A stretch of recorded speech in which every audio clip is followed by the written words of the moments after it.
পয়লা বৈশাখ হোক বা যে কোনো স্পেশাল দিনে লুচি ছোলার ডাল বা মাংস ট্রাই না করে একবার অতি অবশ্যই চিকেনের এই রেসিপিটা ট্রাই করে দেখতে পারো। হাতে ওই 10 থেকে 15 মিনিট থাকলে খুব সহজেই এই মালাই চিকেন হান্ডি রেসিপিটা ট্রাই করতে পারো। চিকেনের একদম সিল্কি স্মুথ গ্রেভি তার সাথে খাস্তা পরোটার এই কম্বো তোমাদের মন কাড়বেই কাড়বে। এইটুকু কথা দিতেই পারি। চলো আর বেশি কথা না বাড়িয়ে রেসিপিতে চলে যাই।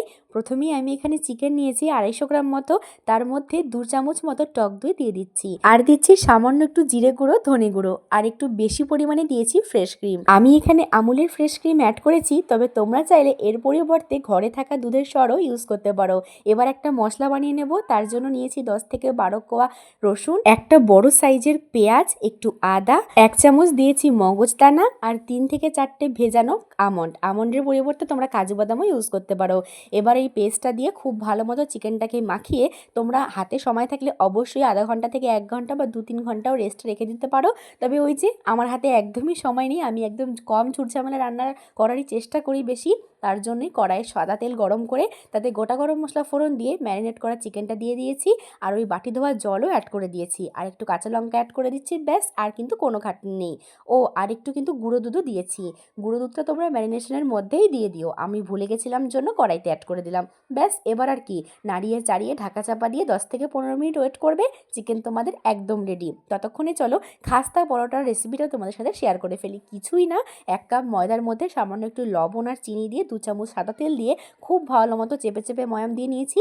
যখন ময়দার ডোটা হাতে দিলে মুঠো করলে ভেঙে যাবে, মানে মুঠো করার পরে চাপ দিলে ভেঙে যাবে, তখন বুঝতে হবে খুব ভালো মতো ময়াম দেওয়া হয়ে গেছে। তারপরে অল্প অল্প করে জল দিয়ে একটা ডো তৈরি করে ঢাকা চাপা দিয়ে রেখে দিয়েছি। আর এদিকে দেখো চিকেন আমাদের একদম রেডি, একদম সিল্কি স্মুথ গ্রেভি। খুব কম খাটুনিতেই যদি বানাতে চাও এই রেসিপিটা অতি অবশ্যই ট্রাই করে নিজের কাছের মানুষকে খাইও, আর আমাকে কমেন্ট করে জানিও রেসিপিটা তোমাদের কেমন লাগলো। এবার ময়দাটা মেখে যে ঢাকা চাপা দিয়ে রেখেছিলাম 5-6 মিনিট মতো, সেটাকে আর একটু ডলে নিয়ে ছোট্ট একটা লেচি করে তেল দিয়ে খুব ভালো মতো বেলে নিয়েছি। এবার আর কি, চাটুতে বেশ খানিকটা তেল দিয়ে খুব ভালো মতো গরম হয়ে যাওয়ার পরে ওই রুটিটা দিয়ে, মানে ওই পরোটাটা দিয়ে এরকম এক্সপার্টদের মতো ঘুরিয়ে ঘুরিয়ে খাস্তা পরোটা সেঁকে নিয়েছি। হাতে একটু সময় নিয়ে ভাজবে, তাহলেই কিন্তু খুব খাস্তার মুচমুচে হবে। এবার সার্ভ করে দিচ্ছি। জিভে জল আসছে নাকি কমেন্ট করে বলে যেও। রেসিপিটা কিন্তু দুর্দান্ত হয় খেতে। যদি ওই ছোলার ডাল, লুচি তরকারি অথবা লুচি কষা মাংস এই কম্বো ট্রাই করতে করতে একঘেয়েমি লাগে, অতি অবশ্যই একবার এই রেসিপিটা ট্রাই করো, আর আমাকে কমেন্ট করে জানাতে ভুলো না রেসিপিটা তোমাদের কেমন লাগলো। আর হ্যাঁ, আমারই ঠান্ডা কথা ফ্যামিলির এক বন্ধু আলো মিশ্রা, তার নামটা আমাকে নিতে বলেছিল ইউটিউবে। এই যে আলো, তোমারও আমি নামটা নিয়ে নিলাম। রেসিপিটা কেমন লাগলো তোমার জানিও। আর একদম কম খাটুনিতে খুব ভালো রেসিপি যদি খুঁজছো, তাহলে এই রেসিপিটা অতি অবশ্যই তোমারই জন্য। চিলি চিকেন করতে যেরকম ওই 5-10 মিনিটের মধ্যে চিলি চিকেন হয়ে যায় জোগাড় থাকলে, এটা কিন্তু তার থেকেও সহজ রেসিপি।